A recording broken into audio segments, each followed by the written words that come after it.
Hello everyone, welcome to Annie classes. So आज हम बात करने वाले हैं एक स्टोरी के बारे में। रोहन की स्टोरी, जो कि एक 15 साल का लड़का है। उसे अपने फ्रेंड्स के साथ घूमना काफ़ी ज़्यादा पसंद है। वो एक ब्राइट स्टूडेंट है जिसे ड्राइंग, कोडिंग और स्पोर्ट्स में भी इंटरेस्ट है। बट जब हमेशा की तरह रोहन जब भी घर आता है स्कूल से, तो उसके पेरेंट्स का उससे यही सवाल रहता है, रोहन, आज जो टेस्ट पेपर हुआ उसमें तुमने कैसा परफॉर्म किया? क्या तुमने टॉप किया या नहीं किया? रोहन के आंसर देने के बाद उसके पेरेंट्स हमेशा उससे यही पूछते थे, रोहन, क्यों नहीं तुम हमेशा टॉप कर पाते हो? क्यों नहीं तुम अपने फ्रेंड की तरह कंसिस्टेंट रह पाते हो? ये सब सुन के रोहन को काफ़ी ज़्यादा एंजाइटी और प्रेशर फील होता था। रोहन धीरे धीरे इसी वजह से अपना इंटरेस्ट अपनी हॉबीज़ में भी लूज करते जा रहा था। Sounds familiar? I am sure ये चीज़ आपके साथ भी कभी ना कभी हुई होगी। मुझे साथ भी हुई है, हम सभी के साथ होती है। तो hey everyone, today we will talk about an important topic, that is parental pressure. तो इस वीडियो में बात करेंगे पेरेंटल प्रेशर के बारे में और how we can cope with this problem.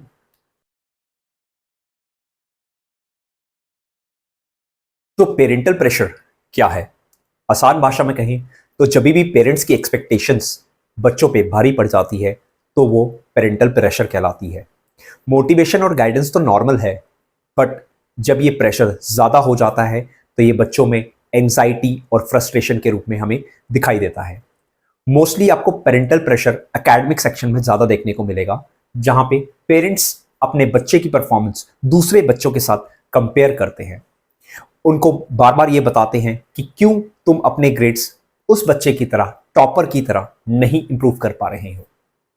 इस चक्कर में पेरेंट्स काफ़ी बार अपने बच्चों को उन कोर्सेज में इंडल्ज करवा देते हैं, उन कोर्सेज में पुश कर देते हैं जो जिनमें उनके बच्चों का बिल्कुल भी इंटरेस्ट नहीं होता है।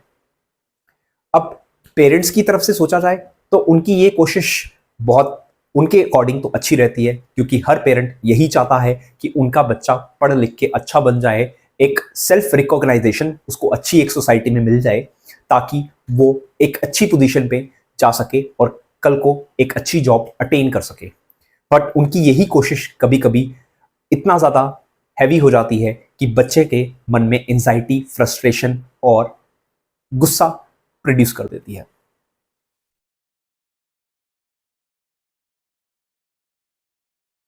तो चलिए कुछ रियल लाइफ एग्जांपल्स देखते हैं।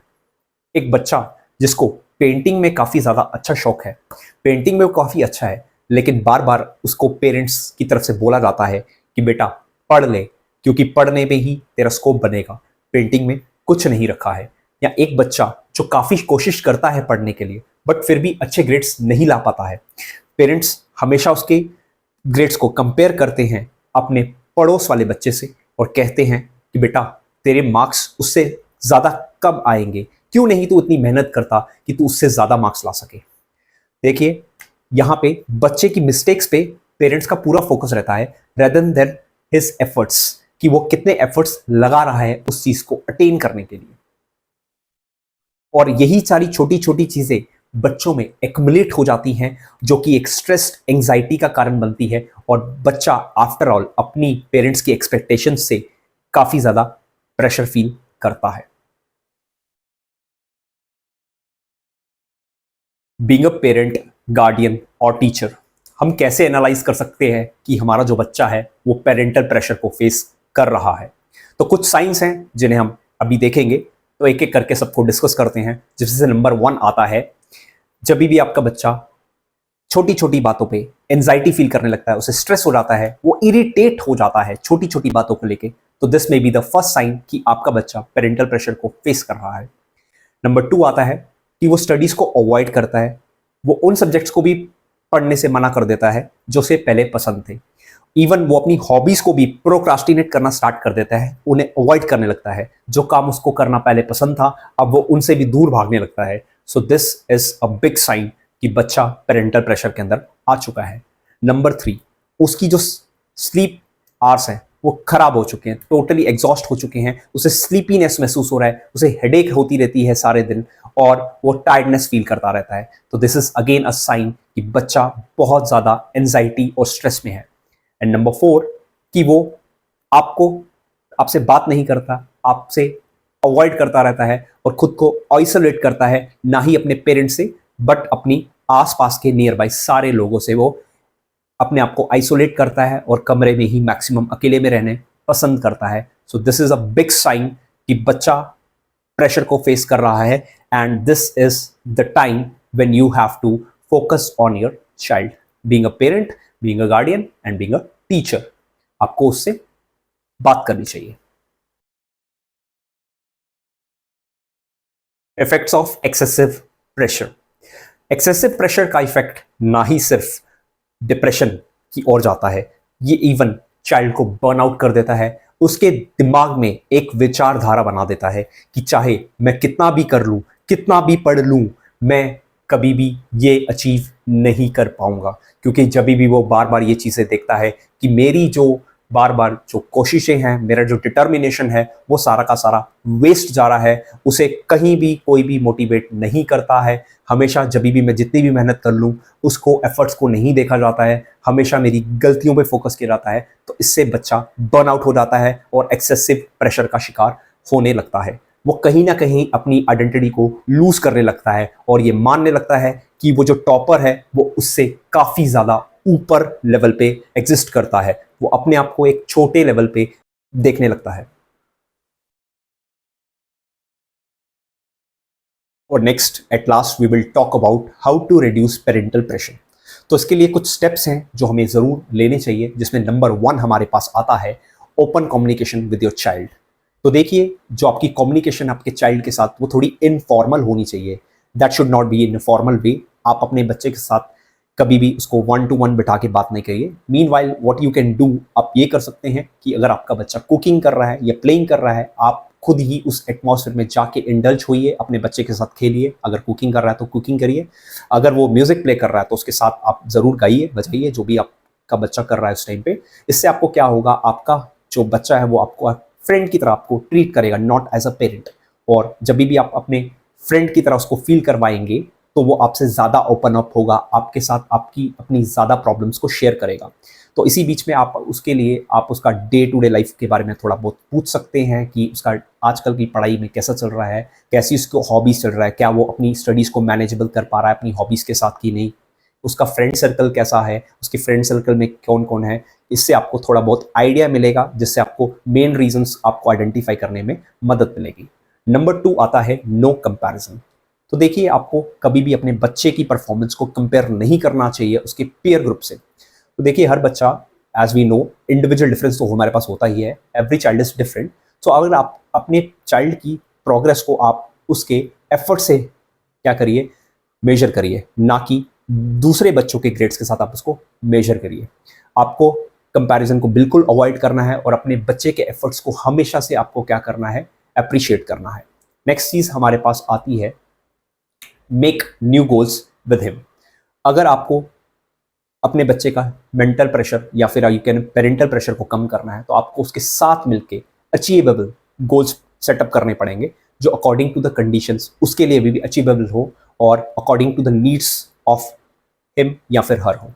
तो देखिए, इसके लिए आप उसके साथ साथ में बैठ के आप उसके करंट स्टेटस को देख के आप उसके लिए गोल्स अचीव कर सकते हैं।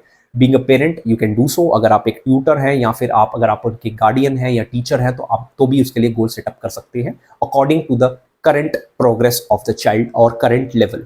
आपको कुछ भी ऐसा नहीं करना है, आपका कभी भी लेवल ऐसा नहीं रहना चाहिए कि इस एग्जाम में आपको ये वाला स्कोर बीट करना है। Mean while you should focus on कि अब इतना सिलेबस आ रहा है और आपको इतना आता है, तो आपको इतना टारगेट को अचीव करना है। मेक श्योर करिएगा टारगेट शुड बी रियलिस्टिक, जो अचीवेबल हो अकॉर्डिंग टू द स्टूडेंट। ऐसा नहीं बनाना है कि अगर बच्चे का लेवल इतना ज़्यादा हाई नहीं है तो आपको टारगेट भी ऐसा रखना है जो ईजिली अटेनेबल, ईजिली तो नहीं कहूँगा बट ऐसा हो कि जो बच्चा अपनी फुल मेहनत करे तो अटेनेबल रहे। नेक्स्ट चीज़ हमारे पास आती है, उसके साथ थोड़ी से क्वालिटी टाइम स्पेंड करिए। और क्वालिटी टाइम स्पेंड करने के लिए व्हाट यू कैन डू कि आप उसके साथ खेल सकते हैं, उसकी हॉबीज़ में कंट्रीब्यूट कर सकते हैं, उससे आप ओपन एंडेड क्वेश्चन पूछ सकते हैं regarding his life, so that वो आपके साथ काफ़ी ज़्यादा घुल मिल जाए और एक कनेक्टिविटी बनाए, क्योंकि इस एज में जनरली कनेक्टिविटी बनाना बच्चों के लिए काफ़ी ज़्यादा मुश्किल हो जाता है। तो ये सब करिए। अगर आप पेरेंट हैं, और अगर आप बच्चे हैं तो आप भी एक चीज़ कर सकते हो, you can seek guidance from your teachers, your parents also. और आप उनसे ये क्वेश्चन पूछ सकते हैं कि जब आपकी एज में आपके पास ऐसा स्ट्रेस देखने को मिलता था तो आप यूजुअली क्या करते थे, इससे आप कैसे पेरेंट अपना जो प्रेशर था उसको कैसे रिड्यूस करते थे। जब आपके बोर्ड एग्जाम्स आते थे या फिर जब आपके एग्जाम्स आते थे, कॉम्पिटेटिव एग्जाम्स आते थे, तो आप उसको रिड्यूस करने के, उस प्रेशर को रिड्यूस करने के लिए आप क्या करते थे, क्या क्या स्ट्रैटेजी बनाते थे, आप अपने आपको अपना टाइम टेबल किस तरह से बनाते थे। ये सब कुछ ओपन एंडेड क्वेश्चन है जो आप भी अपने काउंसलर्स या फिर अपने पेरेंट्स या फिर अपने टीचर से पूछ सकते हैं, ताकि आपको उनके एक्सपीरियंसेस से जरूर थोड़ी हेल्प मिले। तो इसी के साथ हमारा वीडियो यहाँ पे फाइनली एंड होता है। तो इस वीडियो में आज हमने डिस्कस किया है व्हाट इज पेरेंटल प्रेशर। उसके बाद हमने जाना है कि पेरेंटल प्रेशर क्यों होता है, और इसके कुछ एग्जांपल्स हमने रियल लाइफ एग्जांपल्स देखे। देन हमने यहाँ पे ये देखा कि जब एक्सेसिव प्रेशर हो जाता है हमारे पास, तो हमारे पास पेरेंटल प्रेशर के क्या क्या हमें कॉन्सिक्वेंसेस देखने को मिलते हैं। तो लास्ट में हमने डिस्कस किया सॉल्यूशंस के बारे में, जिससे हम लोग क्या कर सकते हैं, इस पेरेंटल प्रेशर को पूरी तरह से खत्म नहीं कर सकते, बट ये जो गैप है इसको हम थोड़ा बहुत फिल कर सकते हैं। वो रहेगा दोनों एंड से, स्टूडेंट के एंड से भी रहेगा और पेरेंट गार्डियन या फिर टीचर के एंड से भी रह सकता है। ठीक है, सो आई होप मैंने सारे के सारे यहाँ पे जो भी रिलेट करते थे पेरेंटल प्रेशर से रिलेटेड टॉपिक्स, वो मैंने यहाँ पे कवर किए हैं। अगर आपके दिमाग में कोई ऐसा सॉल्यूशन है जो आप चाहते हैं कि बाकियों के लिए थोड़ा सा फायदेमंद रहेगा, तो आप ज़रूर कमेंट सेक्शन में से लिखिए, ताकि other should know about it also, so that वो भी अपने बेनिफिट के लिए इसको यूज़ कर सकें। और अगर आप ऐसे ही और वीडियोस चाहते हैं कि स्टूडेंट्स प्रॉब्लम से रिलेटेड कोई और टॉपिक पे वीडियो बनाया जाए, तो आप प्लीज़ कमेंट सेक्शन में इसको मेंशन करिए। मैं ज़रूर से उस टॉपिक पे भी वीडियो बनाने की कोशिश करूँगा, अपना ओपिनियन ज़रूर शेयर करूँगा और उसके बारे में थोड़ा सा डिटेल एक्सप्लेनेशन देंगे। So I hope this is our first video regarding the students problem. तो आपको ज़रूर पसंद आया होगा। तो अगर चैनल पर न्यू है तो आप चैनल को सब्सक्राइब कर सकते हैं। तो ऐसी ही और वीडियोस हम लोग और भी लाने की सोच रहे हैं। बस यही है कि आप इससे ज़रूर कुछ ना कुछ फ़ायदा ले, और अगर आपके मन में कोई और सॉल्यूशंस हैं तो आप भी हमें ज़रूर सजेस्ट करिए, ताकि बाकियों को इससे मदद मिल सके। So thanks for joining and thank you everyone.